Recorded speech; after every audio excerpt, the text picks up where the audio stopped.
What is up, everyone? OJ over here from PlayerEssence, and welcome to my village of Nintendo Switch and gaming news ninjas. Today, we've got a couple of different topics for you, so let's go ahead and get right into it here. So Splatoon 2 shows off spawn points. Yes, Splatoon 2. Haven't heard much new news on this game because everyone is highly anticipating Splatoon Test Fire Beta that's coming out later in the month. But I did want to talk about this because the official Twitter account did show off the spawn point for Splatoon 2. It is different, but they did add a little caption to what this spawn point is. So a new screenshot for Splatoon 2 hit the Japanese Twitter page recently, and it provides a new look at the spawn point. And while the spawn point looks new, it naturally works just as it did in the first game. The Twitter message also points out how it seems as though it was made by a foreign company, and says even that the world of Splatoon appears to be seeing globalization. The excitement and the quirkiness of the developers who make this game is seen in some of the stuff that they even post on their Twitter account and what they talk about. This isn't a huge thing,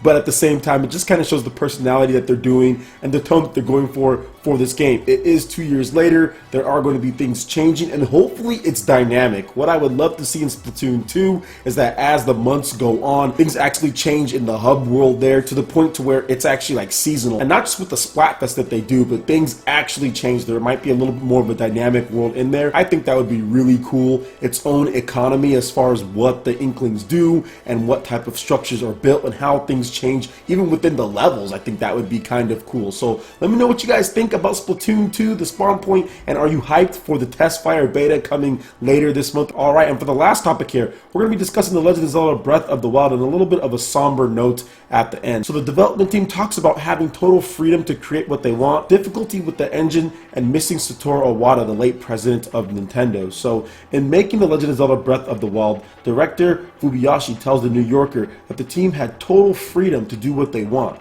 He told the publication about how Nintendo approached development.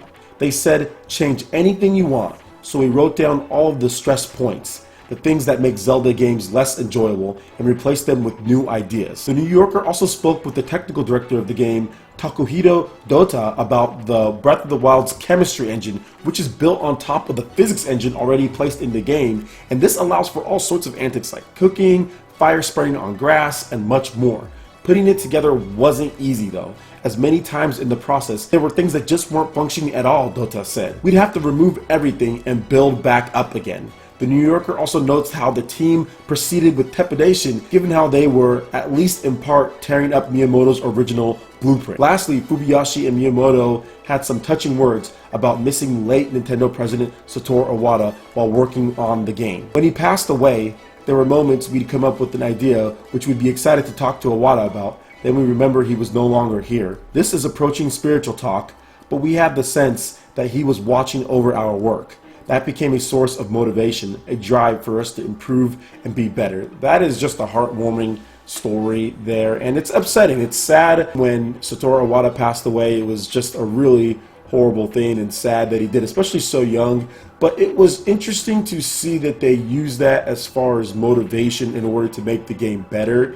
And I do feel that playing the game now 30-40 hours in, you could absolutely see that they went all out. They went all out for Iwata because they know that he would be happy and he would be proud with the type of effort that they put in this game, how it's performed, and how the Switch is doing. I do feel that what they've done with this game is truly outstanding. I've talked about it, I've gushed about it, I'm not going to do that again here, but Fubiyashi and his team, how they actually put everything together with the chemistry engine built on top of the physics engine already placed, that is no easy task at all. And to get this type of game out at launch on 2 different platforms, it's just so good for them. And the next Zelda game that's built for the ground up for the Nintendo Switch is going to be freaking amazing. They're going to take everything that they did well, and I'm pretty sure they're going to expand upon that. So the next Legend of Zelda game should be even more expansive, bigger, and better than Breath of the Wild. So I'm going to be super hyped to see exactly what they do with that there. But in the meantime, we still have a ton of content coming to the Legend of Zelda Breath of the Wild, a big story expansion as well, plus tons and tons of side quests that I'm sure nobody has completed at this point. I'm loving every single bit that I spend with Breath of the Wild, and I know a lot of you ninjas are too out there. So let me know what you guys think about this and the motivation that they pulled from losing Iwata in order to make this game the best that they can. Alright guys, that wraps it up for this video here. Go ahead and hit that like button if you did like it. Let me know you guys want more content like this going forward in the future, and subscribe to PlayerEssence for the latest news, reviews, discussions, and more. Thank you so much for watching, and we'll see you ninjas for the next video. Peace.